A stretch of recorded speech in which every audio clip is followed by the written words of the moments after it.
Oh, hi, it's Skylar. Yeah, nice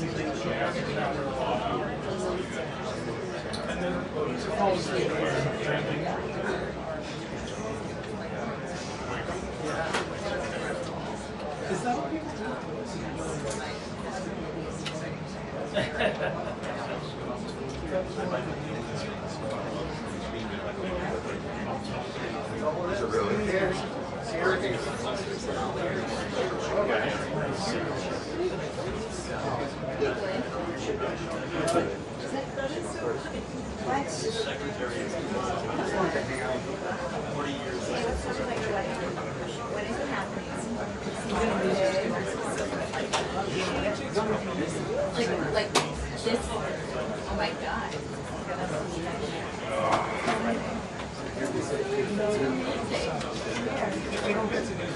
What? Ooh, awesome. They have meals for me. I have.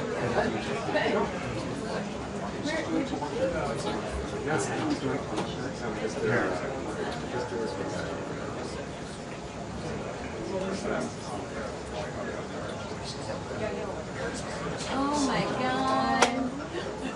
Oh my God. You guys look great. So good. She's stunning. You're doing good.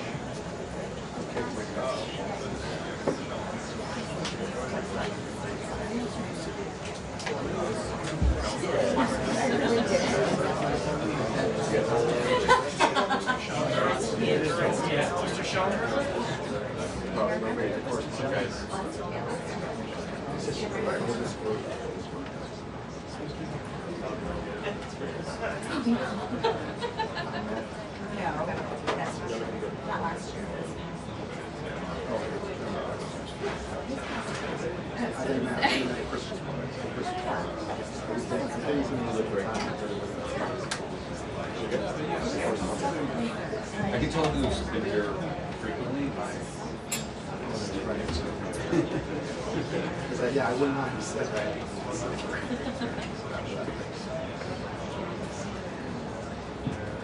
What's your wager? I think another 20 minutes. I bet you, because of this airstrike, she's got to get to me. She's got to go. Well, they're waiting to make a statement.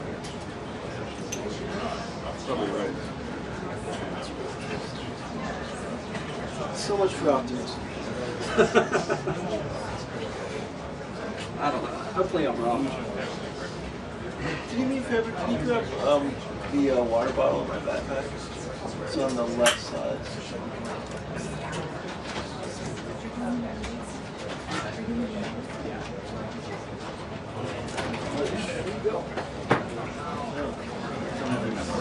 Jackie. Sure. Get this side.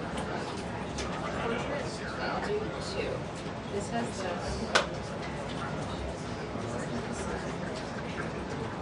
I know, we do some regular, not portrait. Yeah. You're familiar with that.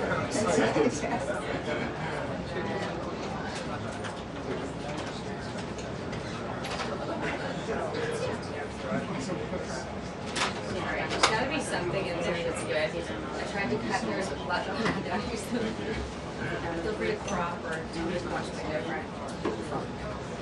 We do 3/4 of the year Berkeley and a quarter now in Austin. I'm Mike Shelmer. Okay.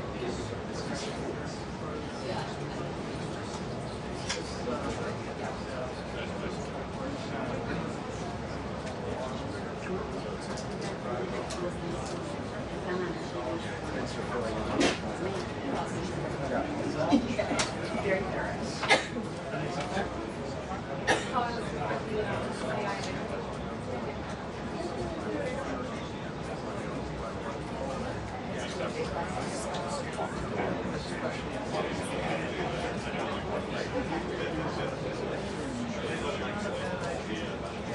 That's like a hard part.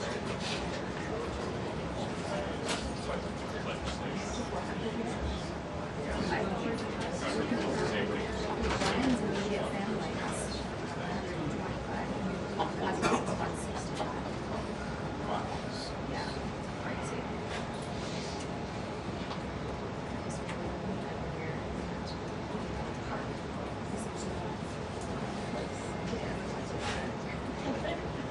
It's crazy.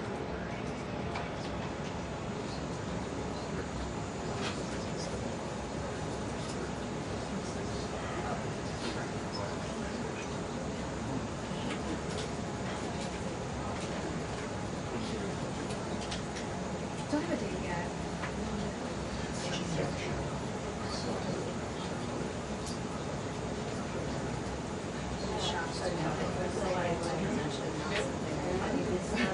I dream of doing my whole life.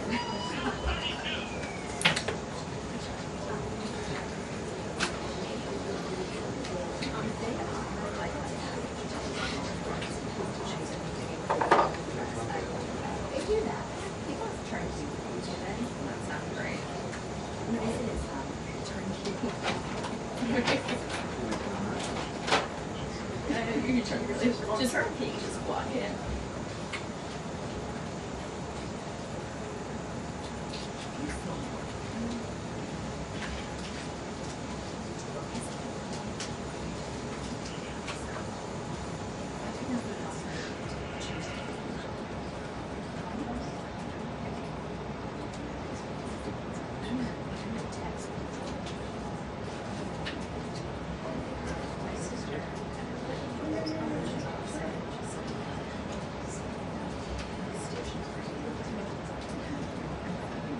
Yeah, literally. Like, I'll do a group text. Thumbs up if you're having.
Good afternoon, everybody. Apologize for my tardiness today. Thanks for being here. Another packed room. It's good to see. We'll begin with a scheduling update today. President Trump will commemorate the 24th anniversary of 9/11 on Thursday with a visit to the Pentagon Memorial in the morning, followed by an appearance at the New York Yankees game at Yankee Stadium in the Bronx on Thursday evening. Next week, as you all know, the President and the First Lady will depart for their historic state visit to the United Kingdom on Tuesday, and they return to Washington on Thursday. Today, I would like to address the tragedy that has not received nearly enough media attention, the brutal murder of Irina Zarutska. Here are the facts that many outlets have shamefully and intentionally failed to report until President Trump drew attention to it. On August 22nd, Irina Zarutska was stabbed to death on the rail system in Charlotte, North Carolina by a savage career criminal. This is a public transportation system that many in the area use every single day to go to school and work. Irina was on the train that night traveling home from her job at a pizzeria, still in uniform from her shift. This beautiful, innocent 23-year-old young woman was a Ukrainian refugee who had recently fled her country for a chance at a safer life and a promising new beginning here in the United States of America.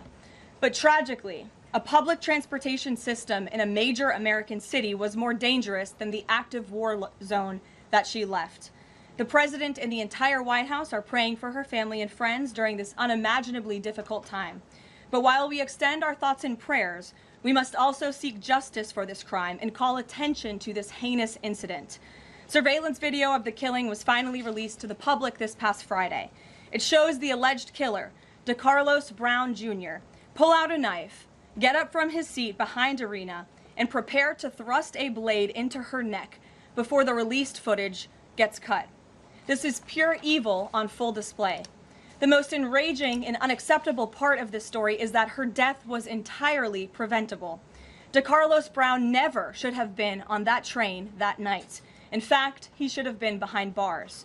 DeCarlos Brown has been charged with crimes no fewer than 14 times, dating back to 2011, including for armed robbery, felony larceny, breaking and entering, and shoplifting. Brown had previously served 5 years in prison for a robbery with a deadly weapon charge, and he had also forfeited bonds 3 different times, twice in 2014 and once in 2023. Despite all of this past documented criminal history, when Brown was arrested yet again in January of this past year, a Democrat judge, who I will add was a strong supporter of former Vice President Kamala Harris, released this insane criminal once again without requiring him to pay any bail. He simply had to sign a written promise to return for his court hearing. Think about how crazy it is to ask a career criminal, someone who by definition repeatedly breaks the law, to just sign a written promise and come back again another day. This is madness. This monster should have been locked up, and Arena should still be alive. But Democrat politicians, liberal judges, and weak prosecutors would rather virtue signal than lock up criminals and protect their communities. And perhaps most shamefully of all, the majority of the media, many outlets in this room, decided that her murder was not worth reporting on originally because it does not fit a preferred narrative. Many of the journalists in this room spilled plenty of ink trying to smear Daniel Penny for defending a subway car from a deranged lunatic in New York City, but none of those same reporters lift a finger to write stories about an actual murderer. Here's the truth that every American must know. Too many innocent people across the country continue to pay the price of the failed experiment known as cashless bail that has been championed by the Democrat Party for years. All the way back in 2020, North Carolina's then Democrat Governor Roy Cooper established a so-called task force for racial equity and criminal justice. Sounds nice, but it's not. That task force was co-authored by then Attorney General and current Democrat Governor Josh Stein. It recommended, quote, reimagining public safety to, quote, promote diversion and other alternatives to arrest. It also advised to de-emphasize some felony crimes, prioritize, quote, restorative justice, and eliminate cash bail. Democrats in North Carolina and nationwide are consumed with pushing a woke, soft-on-crime agenda, no matter how many innocent Americans suffer as a result. Instead of aggressively prosecuting and locking up violent criminals, the Democrat-backed cashless bail approach lets these criminals roam free in our country to offend again and again. These reckless policies have turned too many of American cities into hunting grounds for career criminals who mock our justice system, drain law enforcement resources, and wreak havoc on law-abiding citizens. Enough is enough, and that is why President Trump is doing everything in his power by taking action to undo these absurd policies. The president recently signed a powerful executive order directing the AG to submit a list of states and local jurisdictions with cashless bail policies so that the Trump administration may identify federal funds that are being provided to these states and can potentially be suspended or terminated. President Trump firmly believes that to maintain order in public safety, we must incarcerate individuals whose pending criminal charges or criminal history demonstrate a clear, ongoing risk to civil society. This is a common sense and sensible approach that the vast majority of Americans agree with, and it's time for the Democrat Party to get on board with what is right. When these criminals are caught, they must be prosecuted to the fullest extent of the law and be sent to prison, where they can no longer terrorize our streets. This is the mandate the American people delivered to President Trump, and it's a mandate he intends to fulfill. Staying on the topic of public safety, new preliminary data released today by Customs and Border Protection in August shows that President Trump has delivered the most secure border in American history. For the 4th straight month, 0 illegal aliens were released into the United States by CBP. Nationwide encounters are down 93%, below the peak of the Biden administration. Border Patrol apprehensions on the southwest border in the entire month of August were less than what was apprehended in 4 days in August 2024 under the Biden administration. President Trump has ended disastrous Biden illegal alien invasion, and he sealed our border in record time, keeping this central promise he made to the American public. With that, I will take your questions. Here in our new media seat today, we have Michael Schellenberger, who is the founder of Public News with nearly 2 million readers and subscribers. Michael, thank you for being here today. Thank you. And why don't you kick us off? Sure. Thank you for making space for new media. Nice to meet all of you. It's great to be here. I want to see if you could give some insight into whether the president is considering additional measures against Europe and Brazil, not just for censorship, but also for preventing political candidates from actually competing in elections. We've now seen in Romania, France, and now Germany with Joachim Paul, efforts to basically just prevent candidates from being able to compete in elections. The president has shown some concern around President Bolsonaro, who's being prevented from running. All of this is coming in the context of increased censorship of online platforms, of American platforms, and efforts to censor Americans.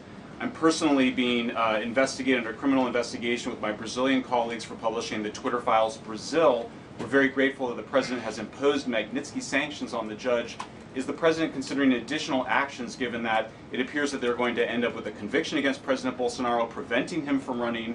Is he considering doing anything about this crackdown in Europe? I mean, it's shocking to see Joachim Paul, this mayoral candidate in Germany, the criminal indictment against him cites him, quote, saying that he loves the Lord of the Rings as reason why he's an extremist and shouldn't be able to run. So I just wonder if you could speak to that. And again, I'm grateful to be here. Nice to meet you all. And I'm grateful for what the Trump administration has done to push for free speech abroad. Well, thanks for being here, Michael. We appreciate it. Freedom of speech is arguably the most important issue of our time. It is enshrined in our Constitution, and the president believes in it strongly. He himself faced censorship in his road back to this beautiful Oval Office here in Washington, D.C., so he takes this very seriously, as does, I know, the Vice President of the United States and the entire Trump administration, which is why we have taken significant action with regards to Brazil in the form of both sanctions and also leveraging the use of tariffs to ensure that countries around the world are not punishing their citizens in this way. And at the same time, the president is,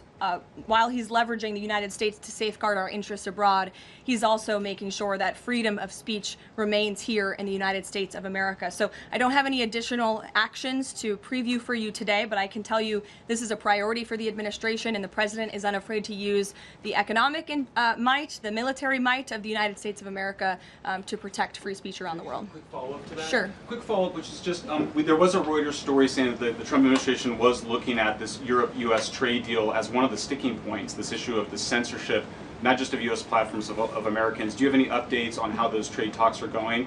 And I also wonder if the president is concerned about NATO membership. NATO membership requires that you be a democracy and you have free speech. Is it possible that some of these actions that we've seen in Romania, France, and Germany would disqualify those countries from being in NATO after this? I have not heard the president discuss NATO membership in regards to this issue in particular, but I have heard him discuss the issue of free speech and the importance of free speech with foreign leaders around the world, including the Prime Minister of the United Kingdom. When we were in Scotland, the president brought this up and how important it is for the Prime Minister to protect free speech in the UK and in various conversations with other world leaders. So he brings it up, and I think the entire world knows that this is a priority for the President of the United States. Gabe. Thank you, Karoline. Regarding the Israeli strike in Doha, how much time or how much of a heads up did the U.S. get, and does the president support the strike? Sure. Well, I have a statement to read for all of you with respect to the Israeli strike in Doha, and here it is. This morning, the Trump administration was notified by the United States military that as Israel was attacking Hamas, which very unfortunately was located in a section of Doha, the capital of Qatar. Unilaterally bombing inside Qatar, a sovereign nation and close ally of the United States that is working very hard and bravely taking risks with us to broker peace, does not advance Israel or America's goals. However, eliminating Hamas, who have profited off the misery of those living in Gaza, is a worthy goal. President Trump immediately directed Special Envoy Witkoff to inform the Qataris of the impending attack, which he did. The president views Qatar as a strong ally and friend of the United States and feels very badly about the location of this attack. President Trump wants all of the hostages in Gaza and the bodies of the dead released, and this war to end now. President Trump also spoke to Prime Minister Netanyahu after the attack. The Prime Minister told President Trump that he wants to make peace, and quickly. President Trump believes this unfortunate incident could serve as an opportunity for peace. The president also spoke to the Emir and Prime Minister of Qatar and thanked them for their support and friendship to our country. He assured them that such a thing will not happen again on their soil. And to be clear, the president disagrees with the location of the strike, and that he passed that along to the Prime Minister Netanyahu. The president just confirmed that in the statement that I just read to you, which I spoke with him about before coming out here. Karoline, Jackie. Thank you, Karoline. So is the president upset with Netanyahu now? The president made his thoughts and concerns about this very clear, and he spoke again both to Prime Minister Netanyahu and also the Emir and the Prime Minister of Qatar after this attack. And the president has always made it very clear that he wants peace in the Middle East, just like he sought that and accomplished that in his first term.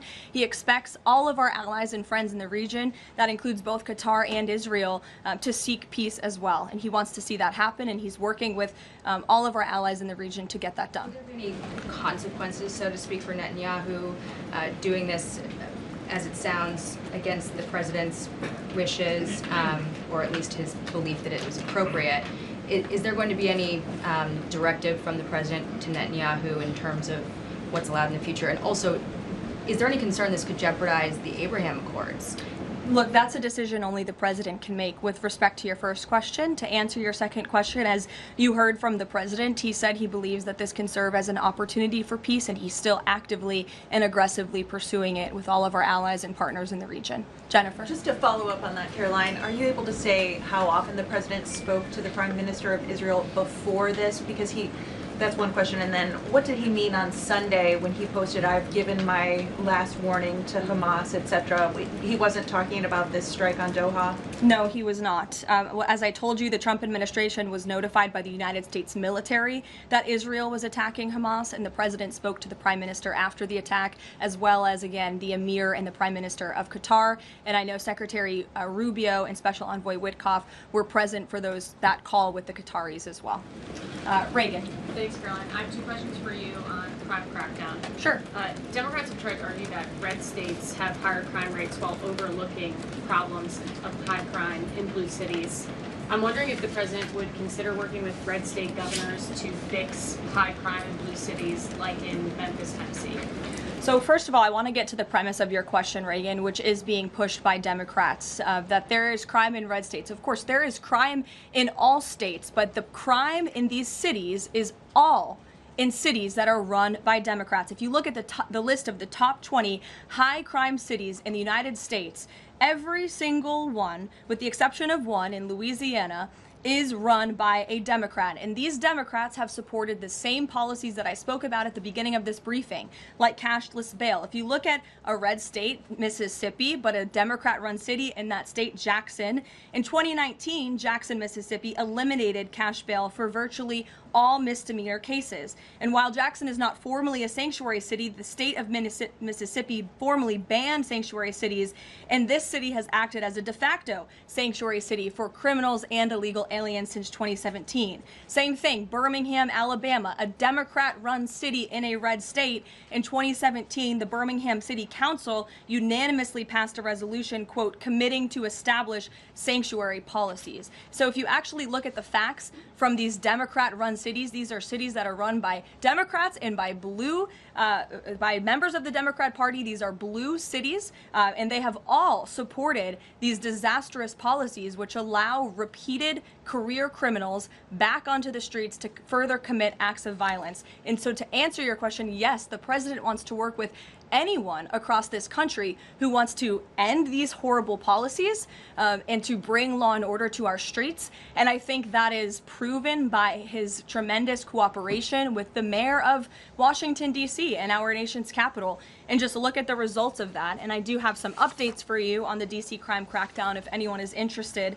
There have been a total of 2,177 arrests made since the start of the operation on August 7th. Just last night, there were 57 arrests made in Washington, D.C.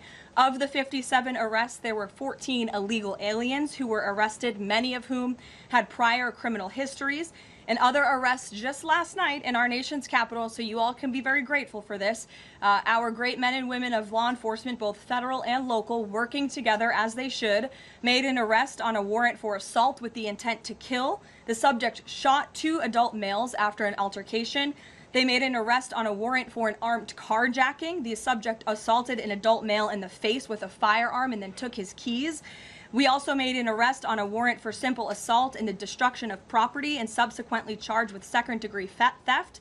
Last night in D.C., there was an arrest for possession of a controlled substance with second-degree theft. There was an arrest for possession of a controlled substance with the intent to distribute. That subject, the person, is also a subject of interest in a homicide and a carjacking.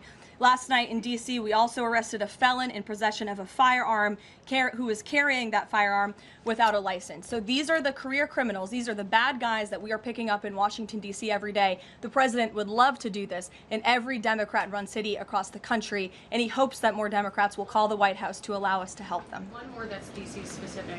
Congress is poised to not extend Trump's federalization of the D.C. police. Mayor Bowser signed an executive order formalizing cooperation with federal forces. You just mentioned all the success that the operation has had. Does the White House believe that the Mayor Bowser's action is enough to continue the crime crackdown? We are very grateful for the mayor's cooperation in this effort, and we look forward to continuing to work with her and the Metropolitan Police Department. Bloomberg. Thanks, Karoline. The president says, he was planning to speak with Putin soon. Can we expect a phone call between the two leaders this week? I don't have any phone calls to read out between you, the president, and any other foreign leaders. Ed. Thanks, Carolyn. I want to ask about the benchmark revisions that came out. If you look at the revisions between March of 2024 and March of 2025, and you do a little math, it averages out to 73,000 jobs roughly per month added to the economy, less than what was thought. When can we expect the Trump administration, now that their policies are rolling out, for that increase, that average to increase? Well, let me just say something about the revisions that came out this morning, and this was one of the biggest revisions in absolute terms in decades. In the benchmark year, March 2024 to 2025, shows that the job growth was vastly weaker during the Biden administration than ever previously reported. Between this revision and last year's, job growth was actually overstated by approximately 2 million jobs. And the Biden administration stood up here and vouched for that data and told you that data was real. And when President Trump calls into question the veracity of that data, like he did before he took the oath of office and even now as President of the United States, he was ridiculed for that. And turns out this revision proves two things. Number one, the president was right. And this is why we need new leadership at the Fed. And this makes it very clear that President Trump inherited a much worse economy by the Biden administration than ever reported. And it also proves that the Federal Reserve is holding our monetary policy far too restrictive. Interest rates are too high. The Fed needs to cut the rates because of the mess that we inherited from the Biden administration. Time frame. The president has said a year. Secretary Epstein said maybe the fourth quarter. When can we expect these numbers to increase? Well, first, we need accurate numbers. We need truthful and honest data, which is why the president took the monumental step to try and appoint and confirm new leadership at the BLS so we can have data that we can actually rely on. And that's what the president is doing, and we hope that his nominee will soon be confirmed. Charlie. You addressed the crime of Irina Zurika, and the president has done a lot to deliver justice for victims of crimes like that horrific stabbing. And the Epstein files are back in the news because a lot of Americans feel that that Jeffrey Epstein's victims never got justice. Does the president care about these victims? Do you think he can does he want to deliver more justice for them, and is he willing to meet with them? The president cares about victims of all crimes, and that's why Republicans in the Trump Department of Justice have done more in terms of transparency when it comes to the Epstein case than any prior administration. And why are the Democrats all of a sudden caring about this? It's because they are desperately trying to concoct a hoax to smear the President of the United States. We have seen this time and time again. Ro Khanna and all of these other Democrats, they could have cared about those victims 4 years ago. When Joe Biden was in office, they could have pushed for transparency then. Unfortunately, the Democrats are using victims as political pawns to try to smear and to push a hoax against the President of the United States. And I will get you numbers on the amount of child predators that this administration and this FBI and this Department of Justice have locked up under President Trump's leadership. We have done more than any president to protect victims of crime, especially disgusting, heinous sexual crimes. And that includes the deportation of illegal aliens who are perpetrating these crimes against innocent victims in our country right now today, and that remains a top priority for this administration. Does the president, will he meet with the victims? On the Doha strikes, did the president speak with Netanyahu before they were carried out? Did he urge him to not go through with it, or did they only speak afterwards? Again, I read you a statement. The Trump administration was notified by the United States military that Israel was attacking Hamas. The president directed his special envoy Witkoff to immediately call the Qataris. And after the attack, he spoke to Prime Minister Netanyahu. One more. Behind you. Thank you. Go ahead. About the Epstein case, would the White House support a professional handwriting expert review of the document released yesterday to prove that it's not the president's signature? Sure, we would support that. And in fact, I have already seen many forensic analysts of signatures coming out. I believe it was the Daily Signal that published a piece with 3 separate signature analysts who said that this absolutely was not the president's authentic signature. And we have maintained that position all along. The president did not write this letter. He did not sign this letter. And that's why the president's external legal team is aggressively pursuing litigation against the Wall Street Journal, and they will continue to. Christian. Thanks, Karoline. Following up on Ed, now that we have these revised jobs numbers, is the president concerned at all that price spikes, stemming from his tariffs through the end of the year might actually be driving the country towards a depression or a recession? What I'm asking is he committed to these policies now that we know how faulty the jobs data was? The president is committed to his policies because his policies are working, Christian. And there have been a lot of people fear-mongering about inflation in this room, but it just has not come to fruition. On a monthly basis, CPI inflation has now come in at or below the market's expectation for 6 consecutive months, every month that President Trump has been in office. Overall, inflation has run at a 1.9% average pace in the president's first 6 months in office. I would have told all of you that in January, you would not have believed me, but those are the facts and those are the numbers. And we also see many other positive signs in economic indicators like real GDP. In the second quarter, it was revised up to 3.3%. That beat the market's expectation. We know there's a capital spending boom right now, which we know is one of the greatest economic indicators of job growth. We know wages are increasing at a far faster pace than they were under the previous administration. We see productivity in the second quarter was also revised up to a strong 3.3%. In total industrial production, factory output also surged. All of this means the economy is moving, people are working, people are spending money. You look at consumer spending, that is also ticking up and in the right direction. And a large part, it's because of the incredible work the president has done in terms of energy and unlocking our energy dominance in this country. Again, these jobs, the numbers from the BLS today prove that the economy was an absolute mess, and we are working every single day to fix it, and all of those indicators I just read for you are positive sign of what is to come. Just one more quickly on sure, trade. Danny. Just wanted to get a bit of clarity on the sequence of events for the Doha attack and the notification.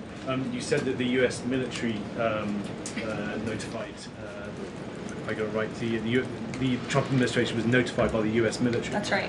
Was the U.S. military notified by the Israeli military, or did the U.S. military detect an incoming Israeli attack on Qatar? The U.S. military notified the White House and the President of the United States. That's all I have to share for you on that, Danny. Thank you. Jeff. Also following up, you said that the president assured the leaders in Qatar that this would never happen again. Did he say that to the Prime Minister of Israel, and did Prime Minister Netanyahu agree to that? The president told that to the emir and the prime minister of Qatar, and the president also overstressed the importance of peace in the region in his conversation with Prime Minister Netanyahu as well. And Prime Minister Netanyahu told President Trump he wants peace and he wants it quickly. That's what the president expects to happen. The president is very clear in the statement that he just had me read, and you will all see it out on Truth Social very shortly, I am sure. The whole world will see it. He wants all of the hostages released out of Gaza, and he wants this war to end. Those are two clear directives that the president is making very clear for the entire world to understand. Mary. Thanks. But Qatar obviously has been helping to negotiate these ceasefire talks. Does the president think that Israel is undermining negotiations by striking Qatar? Is he concerned that Qatar's no longer going to want to play that intermediary role? I think the president addressed that in the statement. I can read the whole thing for you again. I think it's very thorough because the president wanted to address all of your questions. We wrote, unilaterally bombing inside Qatar, a sovereign nation and close ally of the United States that is working very hard and bravely taking risks with us to broker peace, does not advance Israel or America's goals. However, eliminating Hamas, who have profited off the misery of those living in Gaza, is a worthy goal. So he answered that question And to be himself. clear, you can't say that Israel informed the U.S. What I can tell you is the United States military informed the Trump administration. Ouija. Thank you. A quick follow on that. Can you tell us when the U.S. military was notified, given that the largest U.S. military base is in Doha? And then I have a question on D.C. crime. This morning, just before the attack, as I said earlier as well. Okay, thank you. And yesterday, the president spoke about D.C. crime and talked about how there was virtually none. And then he expressed frustration about things that take place in the home they call crime. He said, you know, they'll do anything they can to find something. If a man has a little fight with the wife, they say this is crime. See, now I can't claim 100%. Exactly what crimes was the president referring to?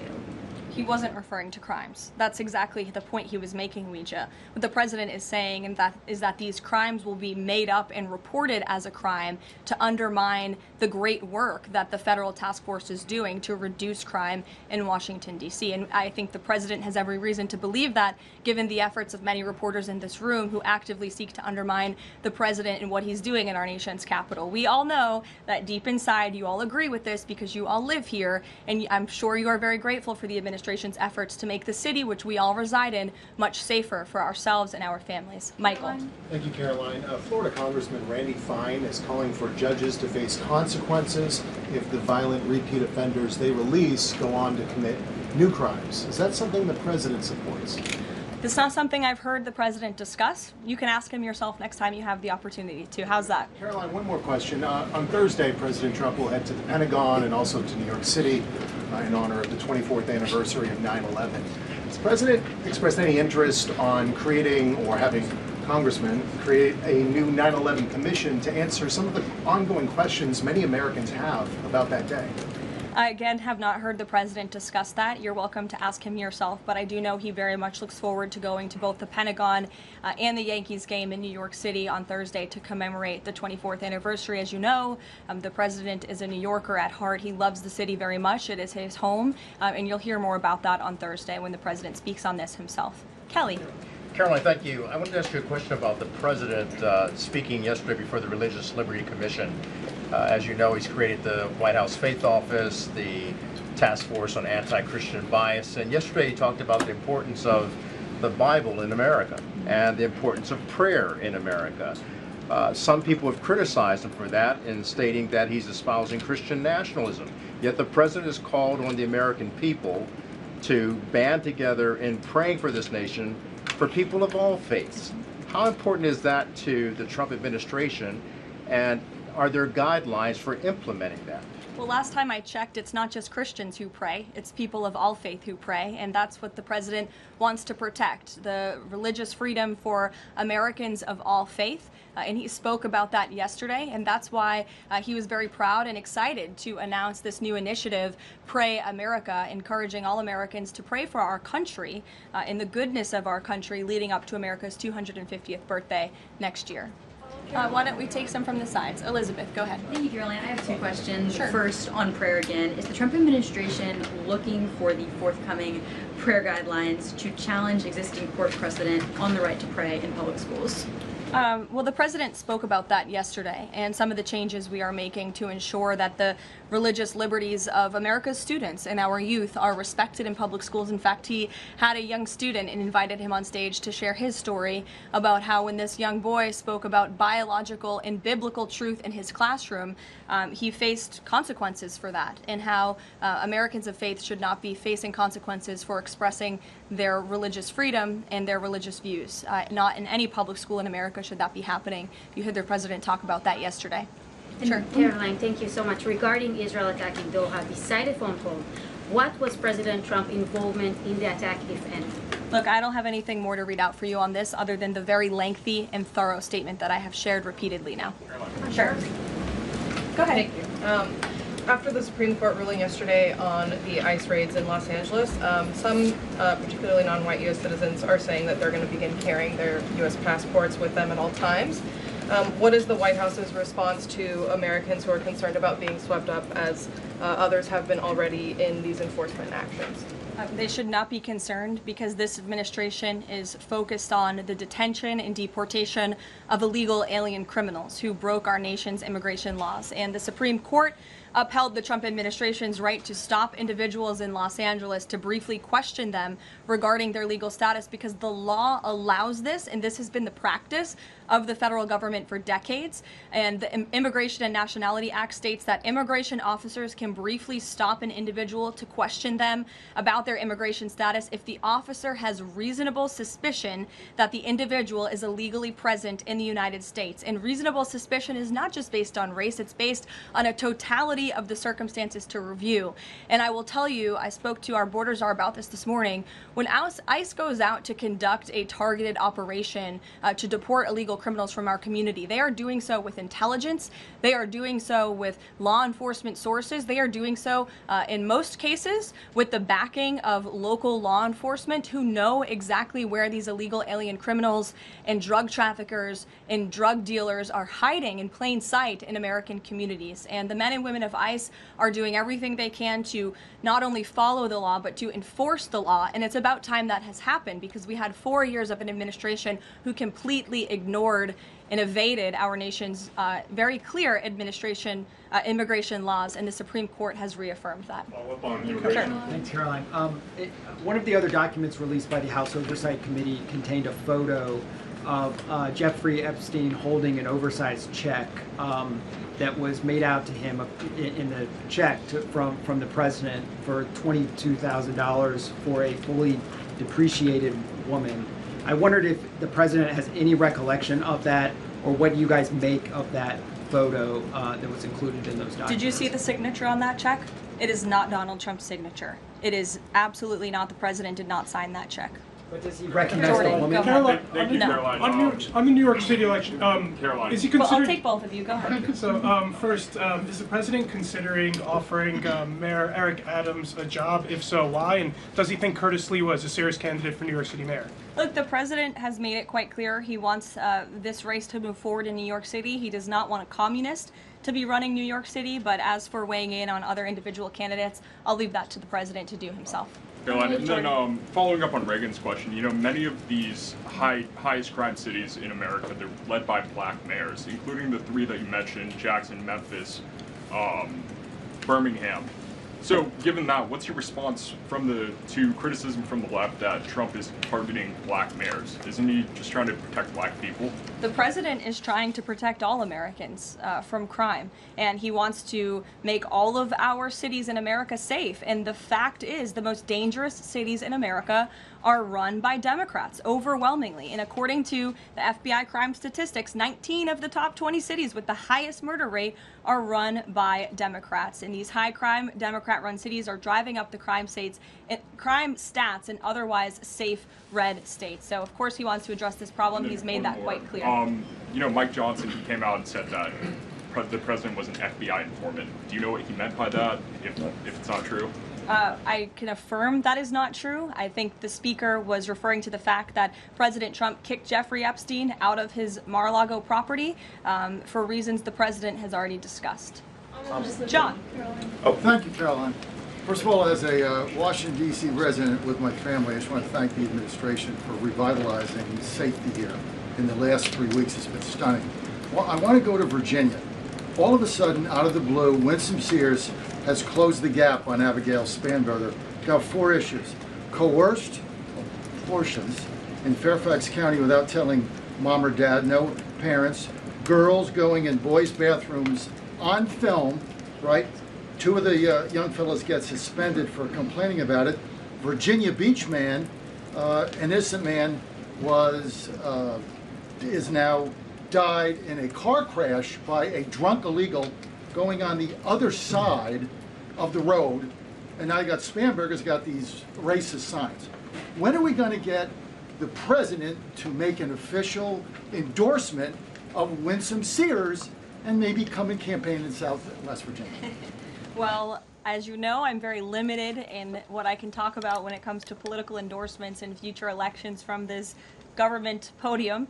But all of the issues that you just mentioned, I know, are very important to the president, and it's quite common sense. It's the foundation of the Republican Party, and it's what sent this president back to the Oval Office. We want to keep men out of women's sports and bathrooms. We want criminals to be locked up. The president wants to see law and order in every state across the country. But as for political endorsements, I'll leave that to him and his political advisors to make those. Sure. Haley. Thanks, Karoline. I have two questions for you, if it's okay. One on Doha and one on immigration and crime. Sure. On Doha, ahead of the strike we saw today, did the administration at any point try to dissuade the Israelis from the potential for an action like we saw today? Again, I have answered questions repeatedly on this. I have a very lengthy statement which we will release after this briefing for all of you to read and to report on once again. Okay, and then on a case in Maryland, the killing of Dakara Thompson, there are reports that the suspect arrested for her murder was in the country illegally and arrested and released for driving under the influence both in 2022 and in April of this year by U.S. Park Police. Is the administration looking into what process allowed this to take place? Yes, we absolutely are. As soon as we saw this case, we ensured that the Department of Homeland Security and the Department of Justice were on it, and I can assure you that they are. This is another heinous act of violence against someone who should have never been in our country illegally in the first place, and that's exactly why the deportation of illegal criminals from our country is a top priority for this administration, and it's something that is happening every single day. And I would encourage all of you to continue to report on the very violent illegal alien criminals that we are deporting daily from American communities across the country. We will never understand how many lives have been saved by these efforts, or how many lives would have been lost if not for this president and the administration's policy to deport illegal criminal aliens. On tariffs? Thanks, Caroline. Follow-up on Charlie's question. Will the president meet with the Jeffrey Epstein victims? I don't have any meetings for you to read out on that. On tariffs? Go ahead. Thanks, Caroline. Is the Trump administration considering a ban on transgender Americans owning guns? Is that something the president would support, even as we've seen some gun groups oppose the idea of it? I saw reporting on this. I understand there were very preliminary, low-level discussions about this at the Department of Justice, and then sometimes those discussions are reported as fact. I'm not tracking any potential actions on this front, and I'll let the president weigh in on that. It's a policy decision, and it's far too early or would be premature, inappropriate for me to weigh in on it at this point in time. Behind you. Go ahead. After the immigration raid at the plant in Georgia on Friday, the president said over the weekend that he's open to some kind of changes in perhaps rules or visa rules or law that would prevent something like that happening in the future for skilled workers to train American workers. That's right. Can you confirm that and that the administration supports those changes, and what exactly would that look like? Well, the president said it himself in a statement that he put out on Sunday night, where he is very grateful for foreign companies from around the world and the investments that they are making right here in the United States of America. And he understands that these companies want to bring their highly skilled and trained workers with them, especially when they're creating very niche products like chips, or in this case in Georgia, like batteries. But the president also expects these foreign companies to hire American workers, and for these foreign workers and American workers to work together to train and to teach one another. And so he expects these foreign companies to hire American labor. We want Americans to have these jobs. Americans need these jobs, but he also understands the need for these companies to bring over their workers who already have these skills. So I think it's a very what those changes might be? I think it's a very nuanced and responsible and sensible approach for the president to take, and I know that the Department of Homeland Security and the Department of Commerce are working on this matter together. I would defer you to them for any further action on this front. Caroline, thank you. Just I want to follow up on something you said. You said the Epstein documents are a hoax that Democrats are perpetrating against the president. You said he didn't sign that check, that he didn't sign the birthday card that he allegedly signed. So what is the theory, since these documents came from the Epstein estate? Who is I guess in your view, faking these documents? I did not say the documents are a hoax. I said the entire narrative surrounding Jeffrey Epstein right now that is absorbing many of the liberal cable channels on television is a hoax that is being perpetuated by opportunistic Democrats like Ro Khanna and the others whom you saw on that press conference outside of Capitol Hill, who are trying to push this hoax against the President of the United States. What exactly is the hoax? I'm just trying to understand what's fake. What's fake is not the documents. The hoax is the Democrats pretending to care about victims of crime when they do not care about victims of crime, when they have done nothing to solve crimes, when they have done nothing to lock up child pedophiles and child rapists across the country, and when they are now using victims as political props to try and, again, smear the President of the United States and drag on this bad story about him. It is a distraction. The Democrats view this story as nothing more than an attempt to distract from the accomplishments and the achievements of this administration.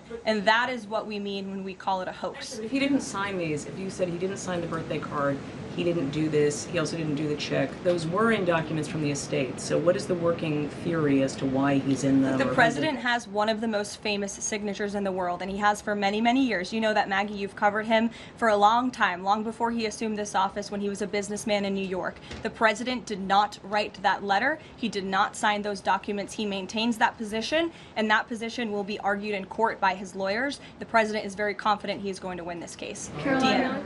Thank you. Is the President planning to meet with Eric Adams in New York, maybe at the Yankees game? And has he personally talked to him about the race? I am not tracking any meeting with Mayor Adams at this time, but if that happens, I'm sure the New York Post will be one of the first people to know about it. I'll take a couple more questions. Why don't we go to the back? Tom Dempsey with News Nation. Regarding the growing U.S. military News presence... Nation, all the way in the back. Regarding the U.S. military, the growing U.S. military presence in the Caribbean, when asked directly about possible future military action, President Trump responded, "You're going to find out." What can the U.S. public expect of that situation moving forward, and what sort of ongoing threat does Trendeo Agro present? I think it would be very unwise of me to preview what the President meant from this podium, but I think with the heart of what the President was saying, I know what the heart of what the President was saying and this administration believes, is that the regime in Venezuela is illegitimate, and it is unacceptable to this President and this administration to traffic illegal, deadly drugs into the United States of America. And that's why the President and the administration took very strong action against a boat and 11 narco-terrorists in international waters, as you all saw. I think that sends a very strong message to drug traffickers around the world. The President will not tolerate it, and the amount of drugs on that boat represents the lives of thousands of Americans that could have been killed by that deadly poison, and we're not going to allow that deadly poison to come into our country. The President will be signing a proclamation in the Oval Office later this afternoon, and we will see you all later. Thank you. Thank you.